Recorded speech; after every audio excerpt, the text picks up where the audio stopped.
There are different phases to abyssal transformation. When it comes to crossing the abyss, there are going to be different levels and different stages of dissension that are going to take place as you begin to immerse yourself in the abyssal plane. The abyssal plane is this liminal space within ourselves, this liminal space within the collective, and this liminal space of reality in general that is actually the dividing point, is actually an in-between space between realities itself. It is what is in between the old self and the new self, the present moment and what you are going to become in the future. It is actually in between life and death. It is in between the upper chakras and the lower chakras. It is in between higher states of awareness and lower states of consciousness. And on the Kabbalistic tree, it separates the first 7 spheres from the last upper 3. So the abyss is this paradoxical plane of existence that is very liminal and very in between in its nature. And it's not something that you actually want to try to overly rationalize or overly understand when you're actually experiencing abyssal energy in general. It is something that you just want to be present with in the moment without trying to figure it out, without trying to plan, when you're going to cross the abyss and things of that nature. And that's actually what a lot of people do. This is what keeps them from crossing the abyss, or it's what holds them in the abyss longer. So once again, there are different phases and different stages of transition and transformation that are going to take place as you descend deeper and deeper into the abyss.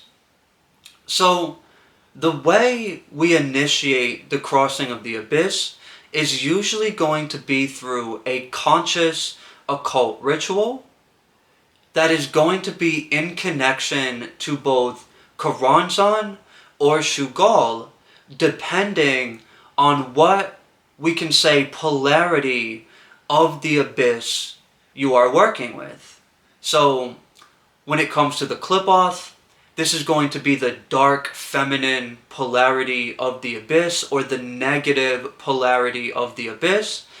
And when we're working with the Sephiroth, this is going to be the positive polarity of the abyss. Positive not meaning good or not meaning feeling good, but more so in alignment with the structuring and ordering principles of the cosmos. It's going to be the more so masculine energy. This is why the Sephirothic abyss is actually ruled over by Shugal, and the Qliphoth abyss is ruled over by Karanzan. Karanzan being the dark feminine personification of the beast, and Shugal being the masculine personification of the beast, and together they make up the totality of this guardian spirit, of what is known as the guardian of the threshold. And of course, the abyss is the threshold itself. It is that liminal in-between space between the present moment you and the future you, the old self and the new self, the old reality and the new reality that you will actually start experiencing at some point after you cross the abyss. But of course, you have to transition into that. Now, Karanzan and Shugal, and you can actually work with them both at the same time, I want to add that, but most people work with one or the other. So Karanzan or Shugal, just the beast of 666 in general, they are going to take on the manifestation of negative personality traits within yourself. This can be traits of sociopathy, narcissism, different personality disorders, as well as different identities. And they're going to take on wounded, more sensitive aspects of your inner child to show you what you need to let go of and what you need to actually process within yourself to cross the abyss. So, simplifying it, Karanzan and Shugal are going to take on everything that you actually need to process in order to cross the abyss. They are going to be the mirror that you work with to see yourself as you are, so you can then make the decision to let go of everything that the abyssal experience is actually going to dissolve away and strip away from you, so you can come out on the other side, so you can actually cross the abyss. So all of this begins with the death cycle. The death cycle is going to be the first stage of abyssal transformation. This is when people are leaving your life. This is when things are leaving your life. This is when the initial collapse or rupture starts to take place within yourself and within your reality in general.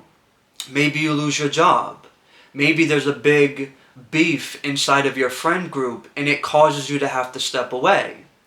Maybe you go through some type of betrayal, potentially, right? The possibilities are endless, and it's going to be whatever you actually need to experience to go deeper and deeper into the abyss, and then to eventually cross the abyss. Now, as things in your outer reality experience are starting to shift, they're starting to change, it's actually very likely that if you're receptive, you will see signs and symbols of death showing up in your reality. So like you'll see this, little synchronicities and things of that nature. As your outer reality is beginning to shift, now your internal reality is also going to be shifting at the very same time. There are going to be these protector parts of you that are going through a dissolving, neutralizing process. There are going to be certain belief systems, certain identities, and certain personality traits that are also going through this dying process. They are also going through a dissolving in alignment with that death energy that is both being seen in your life experience and also channeled through your nervous system. And I mean, this is happening on a literal level. You are channeling that death energy through your nervous system and into your body in general. So your psyche is beginning to get pressurized. It's starting to feel less and less comfortable being the version of you that you have been up until now. We can even say that there's a chemical change happening to where slowly but surely you're being brought into this neutral, in-between state, which actually solidifies itself much more in the next stage that I'm going to be talking about. But you're starting to become much more neutral. And the way this relates to chemical release is you're not getting the same dopamine spike that you were getting before from your old behaviors, your old friendships, your old habits, your old personality traits and identities that are now starting to get pressurized and are starting to get dissolved by that death energy itself. And because these personality traits, identities, belief systems, protector parts, and ways of being were all a part of a protective mechanism to keep you away from suppressed emotional states associated with the wounded inner child that you have probably been neglecting for a very long time. Now, those emotions get a chance to start coming to the surface. The sadness, the grief, the anger, and a wide variety of negative emotions are now starting to come to the surface, so you can be present with them and start processing those emotions and letting go of those energies. You are rewriting your inner reality, and you're actually setting the stage to change the way that your nervous system is used to firing. But that can't actually happen until you go through the dying, dissolving process, until you go through the death cycle. So once again, during the death cycle, there's going to be pressure in certain relationships that you created from that protective layering, from those identities, from those belief systems, and from those protector parts. People may start leaving your life. External environments and different aspects of them that are not necessarily in resonance with what your soul is wanting to experience, they also start changing. This could potentially be your living location. That's just an example, not saying you're going to lose your home, but some people have. Maybe things change at work to where you even get fired potentially. I'm just using that as an example as well. Outer change is going to happen, and that's what I'm trying to convey. There are going to be things that leave your life. So, once again, there's things leaving your life. There's certain emotions that are coming to the surface for you to process. And this death energy is creating a momentum that is leading you to the raw essence of the abyss. And this is actually the hardest part. This is where you are right in the middle. So you go from the death cycle to the raw essence of the abyss that we can call the in-between. The in-between is the raw essence of liminality. It is the core of the abyss. It is the raw essence of paradox itself. And it is in between life and death and life. It is in between the old self, which has, started getting dissolved in a major way, and the new self that hasn't necessarily started forming yet, but it is a potentiality in the quantum field. It is a potentiality that you can actually pull into a solid, probable experience, or just a solid experience in general, but you're not yet in that neutral state to where you can begin moving into the rebirth cycle. You have to embrace that middle phase. You have to embrace that liminal, neutral kind of energy. And even though I say neutral can feel very, very heavy because it is the exact opposite of how our nervous system is used to operating. Our nervous system has been wired to, be very polarized. It's up or down, it's right or left, it's positive or negative, it's chaos or it's order, it's losing or winning, and there is really no in between. So you went through the death cycle, which has a nullifying effect on how your nervous system was operating, and it has this neutralizing effect on certain identities and aspects of your life and protector parts and things of that nature. And of course, this came with suppressed negative emotions that, are coming to the surface and were coming to the surface. But now you're right in the middle, and this is even harder because at least it's easier to attach meaning to grief. At least it's easier to be like, oh, I'm experiencing all this death energy, and maybe there's conflicts that are manifesting in my life, and there's chaos manifesting in my life because I initiated the crossing of the abyss. Your ego can attach meaning to that to understand it. So even if you're going through a really hard time or you're going through a lot of catalyst, at least you're not in the neutral zone. At least you can polarize to that and maybe even make it some type of an identity. Even though your identity's being dissolved, your ego is just naturally programmed to try to pick up the pieces and to make sense of things. But when you move into the in-between, this becomes really, really hard. And the more you try to resist being neutral, the more death energy starts flooding your nervous system.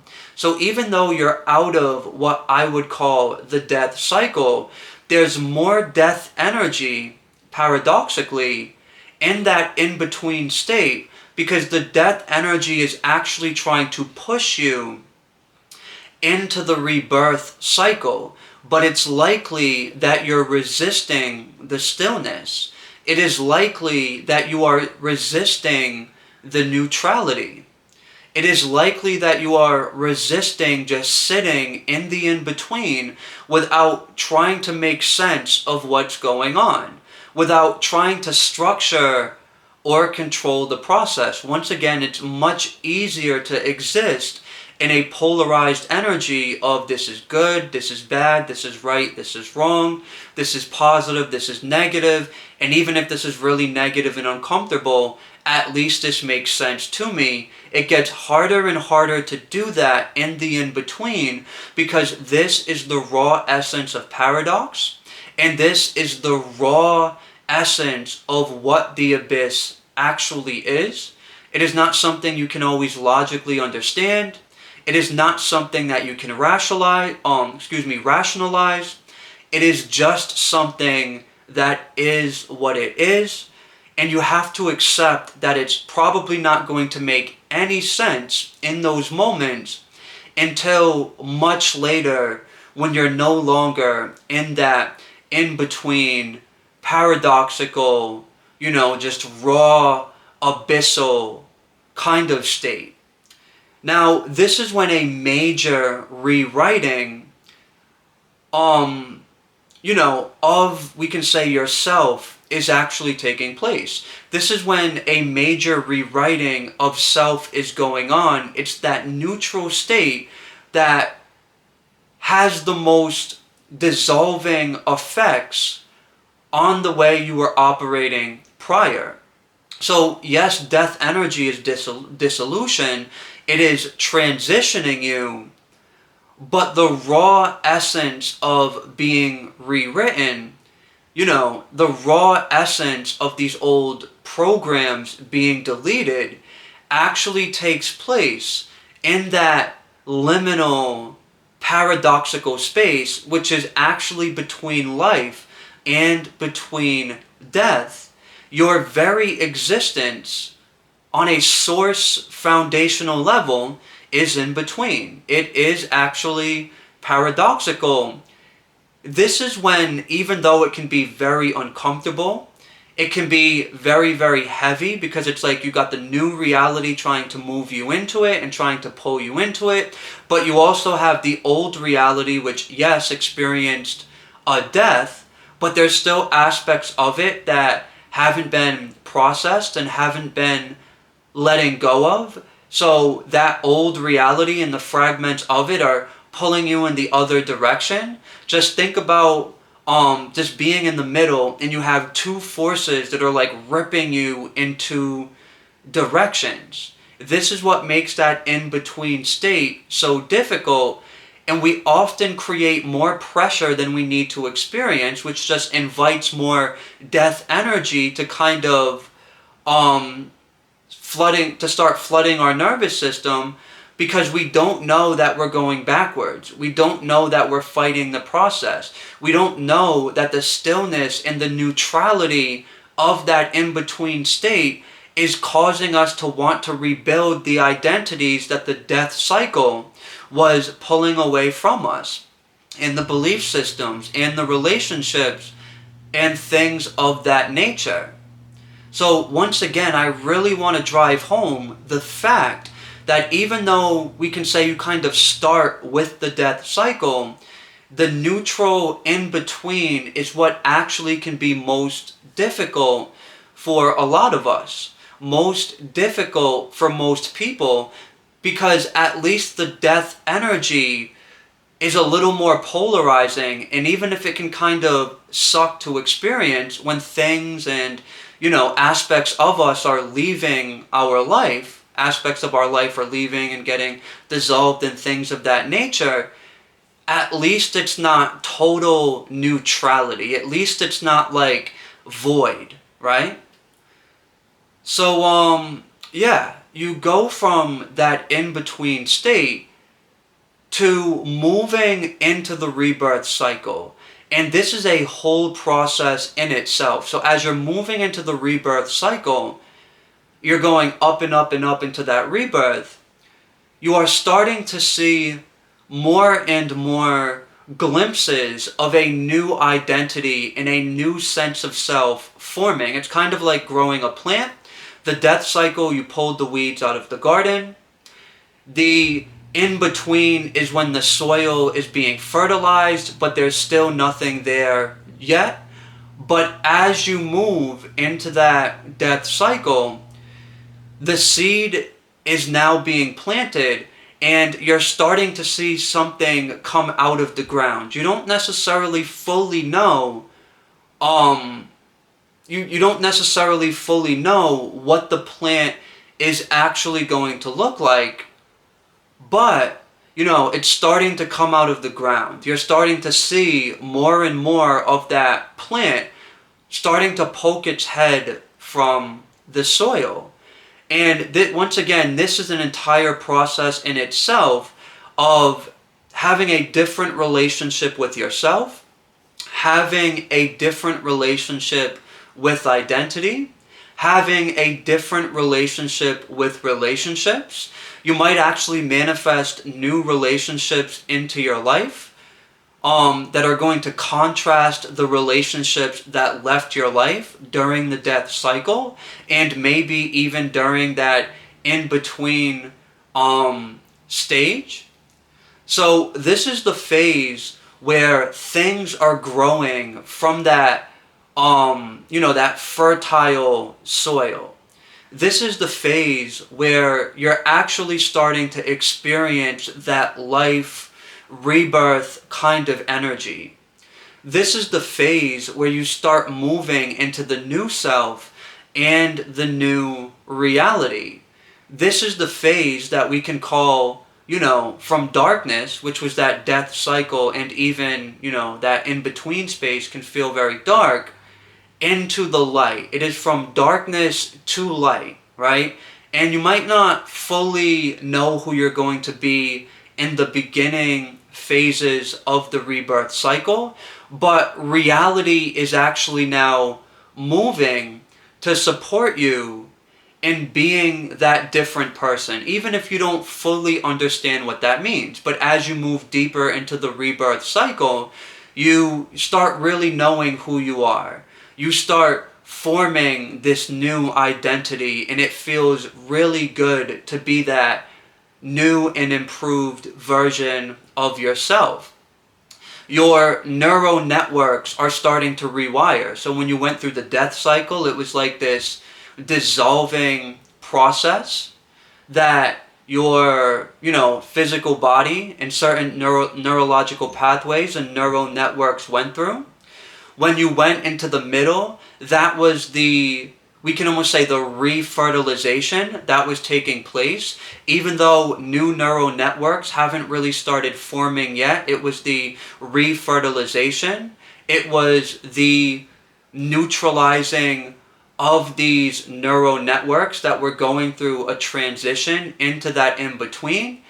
And then as you start moving into the rebirth, this is when actually the neural networks, or let me say, this is when new neurological pathways start manifesting to actually create new neural networks inside of your body that support those new identities, that support those new belief systems, and support, just a new reality that is now starting to take form in general, just in your life experience. You went from the old reality to the in-between to now actually starting to experience the new reality. And at the height of the rebirth cycle, this is when you actually really start to see all of the beauty that has manifested into your life. And crossing the abyss is not something that just happened once, or happens once. It is actually something that will take place at different periods in your life experience. So you will go through the death cycle, then experience the raw essence of the abyss, which is in between, and then you will move into the rebirth once again, and you will rinse, wash, and repeat. Once again, this is not something that just happens once. This is what I wanted to share in this video today. And with that being said, I think I'm going to end the video right here. Thank you for watching. I will catch you in the next video.